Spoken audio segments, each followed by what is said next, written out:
ഇപ്പോൾ ഈ എയിംസിനെ സംബന്ധിച്ചിടത്തോളം ഉള്ള ചർച്ചകൾ അവിടെ ഇവിടെയായി വരുന്നുണ്ട്. തൃശ്ശൂരിൻ്റെ അത്തരം സാധ്യതകൾ സ്ഥലപരി ഉണ്ടെന്ന് തേടാൻ കളക്ടറുടെ ആവശ്യമില്ല. എൻ്റെ മനസ്സിലുള്ള ഒരു ചിത്രം അതല്ല. നമുക്ക് വിമോചന സമരത്തിൻ്റെ ഒരു ആഘാതമേറ്റ പ്രദേശങ്ങളുണ്ട്. അതിനൊന്നും ഒരു എഴുമ്പേറ്റവും ഉണ്ടായിട്ടില്ല.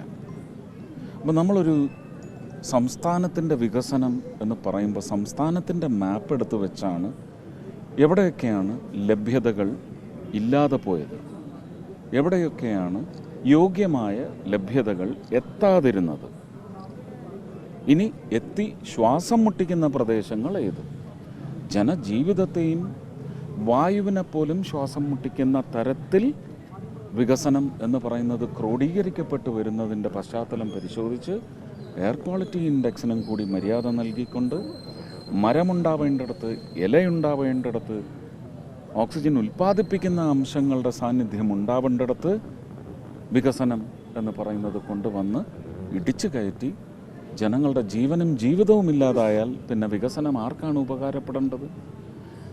അതുപോലെ തന്നെ റിയൽ എസ്റ്റേറ്റ് ആയാലും റെൻ്റൽസ് ആയാലും ജോലി ലഭ്യതയുടെ കാര്യത്തിലായാലും ശരി തന്നെ വളരെ മുന്നോട്ട് പോയ പട്ടണങ്ങളുണ്ട്, ജില്ലകളുണ്ട് നമുക്ക്.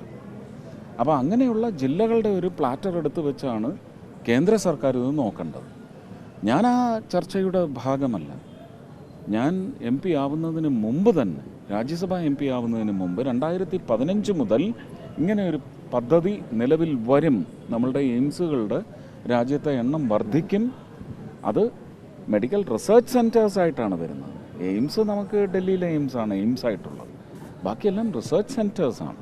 പക്ഷേ അവിടെ ജനങ്ങൾക്ക് ഉപകാരപ്രദമായ, ഡൽഹിയിൽ പോയി ചികിത്സിക്കേണ്ടി വരാത്ത പ്രാദേശികമായിട്ട് നമുക്കങ്ങനെ ഒരു അനുഗ്രഹം വരുമെങ്കിൽ ഒരു ജിയോഗ്രാഫിക്കൽ സപ്പോർട്ടിൻ്റെ ഏരിയ എന്താണ്, ഭൂമിശാസ്ത്രപരമായ നമ്മളങ്ങനെ ഒരു നിശ്ചയത്തിലേക്ക് എത്തുമ്പോൾ സാമ്പത്തിക ശാസ്ത്രത്തെ ഉൾക്കൊള്ളുക, ഭൂമിശാസ്ത്രത്തെ ഉൾക്കൊള്ളുക, ഈ പറഞ്ഞ ജനങ്ങളുടെ ജീവൻ നിലനിർത്തുന്നതിന് വേണ്ടി ഉള്ള എല്ലാ അംശങ്ങളെയും ശുദ്ധമായി നിലനിർത്തിക്കൊണ്ടുള്ള വികസനത്തിൻ്റെ ഭാഗമായിട്ട് ഒരു വലിയ മോഡ്യൂളായിട്ട് എയിംസ് വരുമെങ്കിൽ അവിടെ അത് എവിടെ വരണമെന്നുള്ളതിനെ സംബന്ധിച്ച് ഞാൻ എൻ്റെ ചർച്ച രാജ്യസഭ MP ആവുന്നതിന് മുമ്പ് 2015 നഡ്ഡാജിയുമായി ചർച്ച ചെയ്തതും 2016 ഒഫീഷ്യലായിട്ട് ആവശ്യപ്പെടുകയും അത് കേരളത്തിൻ്റെ ബഹുമാനീയനായ മുഖ്യമന്ത്രിയെ അന്ന് മുതൽ 3 പ്രാവശ്യം കണ്ടപ്പോഴും ആവശ്യപ്പെടുകയും ചെയ്തു. പക്ഷേ ഇവിടെ നിന്ന് ആവശ്യപ്പെട്ട് കൊടുത്ത ലിസ്റ്റിനകത്ത് ആ ജില്ലയുടെ പേരേ വന്നില്ല.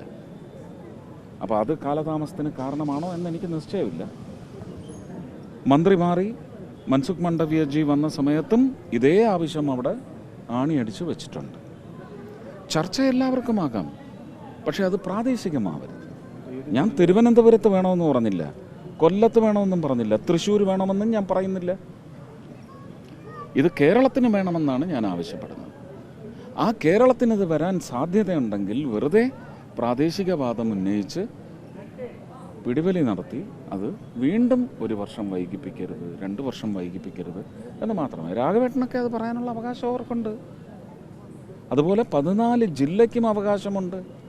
ആ അവകാശങ്ങളെല്ലാം വന്നോട്ടെ.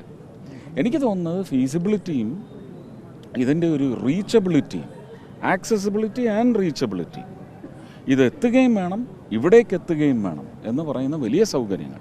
ഇനി ഇതിൻ്റെ ഒരു സ്ഥാപനം കൃത്യമായ സ്ഥലത്താകുന്നത് വഴി ജോബ് ജനറേഷൻ്റെ പൊട്ടൻഷ്യൽ, അതുപോലെ തന്നെ ടൂറിസവുമായിട്ട് കണക്ട് ചെയ്ത് ആ പ്രദേശത്തേക്ക്, ഞാൻ ഉദ്ദേശിക്കുന്ന പ്രദേശമാണെങ്കിൽ, ഞാൻ ആഗ്രഹിക്കുന്ന പ്രദേശമാണെങ്കിൽ അവിടേക്ക് വരാൻ പോകുന്ന റോഡ് വികസനം എന്ന് പറയുന്നത് ഏത് മേഖലയെ കൊണ്ട് ഇന്ന് ഏതൊക്കെ സംസ്ഥാനങ്ങളെയാണ് കൂട്ടി യോജിപ്പിക്കാൻ പോകുന്നത്?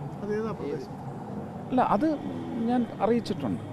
വരട്ടെ, ഞാൻ സ്റ്റേറ്റിന് 3 പ്രാവശ്യം മുഖ്യമന്ത്രിയെ കണ്ട് പറഞ്ഞു. ഇനിയും വീണ്ടും മുഖ്യമന്ത്രിയെ അതിനായി കാണുന്നുണ്ട്. ഞാൻ സംസ്ഥാനം കൊടുത്ത ലിസ്റ്റിനകത്ത് ആ സ്ഥലത്തിന്റെ പേരില്ല.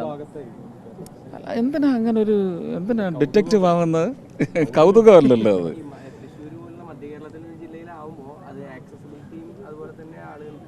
അതിൻ്റെ അല്ല, തൃശ്ശൂരിന് വേറെ ഒരുപാട് മോഡ്യൂൾസ് വരാനുണ്ട്.